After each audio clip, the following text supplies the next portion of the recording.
आपका चूरू के सादुलपुर में जल जीवन मिशन के तहत करोड़ों की लागत से चल रही पेयजल परियोजनाओं में फर्जीवाड़े का बड़ा मामला सामने आया है। राजस्थान विधानसभा में मामला गूंजा है और जोधपुर की मैसर्स विष्णु प्रकाश पुगलिया फर्म पर गंभीर आरोप लगे हैं। विधायक मनोज कुमार ने आरोप लगाए हैं कि करोड़ों रुपए का फर्जी भुगतान किया गया और अधिकारियों ने फर्म पर बड़ी मेहरबानी की है। विधानसभा में खुद जलदाय मंत्री ने भी माना कि फर्म की जितनी राशि रोकी जानी चाहिए थी उससे कम रोकी गई है। अब मंत्री ने इस पूरे मामले पर 3 महीने में जांच कराने की घोषणा की है। देखिए रिपोर्ट।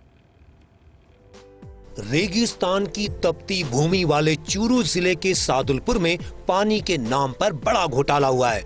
घोटाला जल जीवन मिशन से जुड़ा है। साल 2021 में शुरू हुआ जल जीवन मिशन का काम मई 2023 तक पूरा होना था, लेकिन 2025 में भी सिर्फ 65% ही काम हो पाया है। काम की धीमी रफ्तार और खराब गुणवत्ता के साथ साथ अब इस योजना में बड़े फर्जीवाड़े के आरोप भी सामने आए हैं। विधानसभा में सादुलपुर विधायक मनोज कुमार ने इस पूरे मामले को जोर शोर से उठाया। उनका आरोप है कि मैसर्स विष्णु प्रकाश पुगलिया फर्म ने 4 साल में भी काम पूरा नहीं किया। 119 करोड़ का काम था, फर्म को 75 करोड़ का भुगतान कर दिया गया। 30 करोड़ से अधिक का भुगतान फर्जी MB भरकर किया गया। सरपंचों की फर्जी NOC भी भुगतान में इस्तेमाल की गई। 400 किलोमीटर फर्जी पाइपलाइन का भुगतान उठाया गया। 20 किलोमीटर फर्जी DI पाइप का भुगतान उठाया गया। एडिशनल चीफ SE XEN जैसे अधिकारियों के फर्जीवाड़े में शामिल होने के आरोप लगे हैं।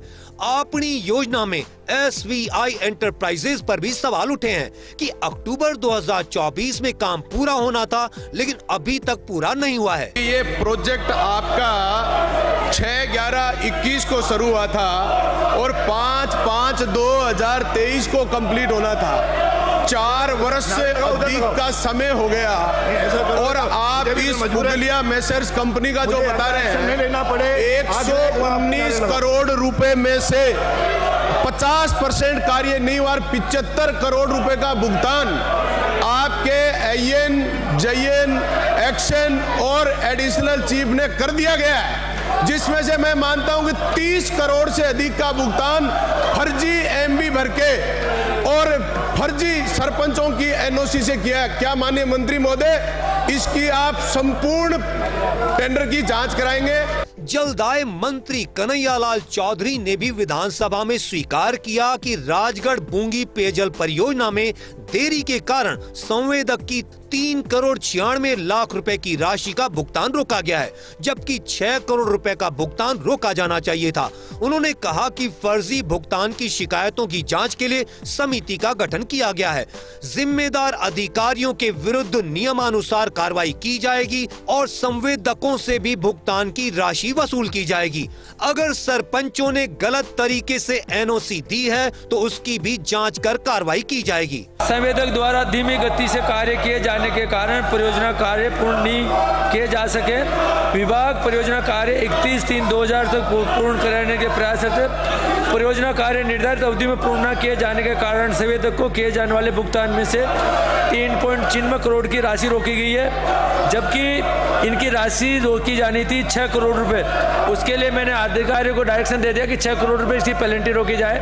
दूसरा आपका सवाल था कि इन्होंने जो फर्जी जो पेमेंट किया है, इसके लिए हमने जांच के लिए आपने 16/6/2025 को आपका पत्र मेरे को मिला था। पत्र के बाद में हमने इसके लिए कमेटी बनाई है। जितना भी फर्जी भुगतान है वो भी वसूल करेंगे। संवेदक प्लस अधिकारियों के खिलाफ 100% जो भी दंडात्मक कार्रवाई करेंगे। ऐसे में सवाल उठते हैं कि क्या वाकई फर्म पुगलिया को राजनीतिक या प्रशासनिक संरक्षण मिला? सिर्फ 65% काम के बाद आंशिक भुगतान रोकना, क्या ये भ्रष्टाचार नहीं? क्या जलदाय विभाग का नियंत्रण और निगरानी तंत्र कमजोर है? क्या दोषी अधिकारियों पर वास्तविक कार्रवाई होगी या मामला ठंडे बस्ते में चला जाएगा? सादुलपुर में जल जीवन मिशन को लेकर उठे ये आरोप सिर्फ एक क्षेत्र की नहीं बल्कि पूरे सिस्टम की पारदर्शिता और जवाबदेही पर सवाल खड़े करते हैं। अगर समय रहते गंभीर कार्रवाई नहीं हुई तो यह मिशन अपने उद्देश्य हर घर जल को पूरी तरह से असफल कर सकता है। जल जीवन मिशन में राजस्थान में जहां हाथ डालो वहीं घोटाला सामने आ जाता है। सादुलपुर का नया मामला सामने आया है, जिसकी गूंज विधानसभा में भी सुनाई दी है।